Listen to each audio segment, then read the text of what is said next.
Dedik ki, insan daim mənəvi güc, qüdrətli ruh axtarmalıdır. Allah Taala da güclü insanı sevir. Allah bizim güclü, yəni qüdrətli insanlar olmağımızı istəyir.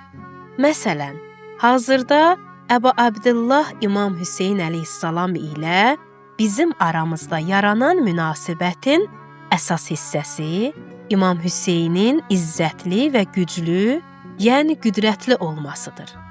Ən çox da biz Əbülfəzl Abbasa yas tuturuq. Bu da Əbülfəzl Abbasın güclü olduğunu təsəvvür etdiyimizə görədir. Həqiqəti də budur. O, ələmdardır. Tutaq ki, Həzrəti Əbülfəzl Kərbəlada döyülərək öldürülən zəif bir şəxs olsaydı, yenə də insanların təsəvvüründə belə əzəmətli yer tutacaqdımı?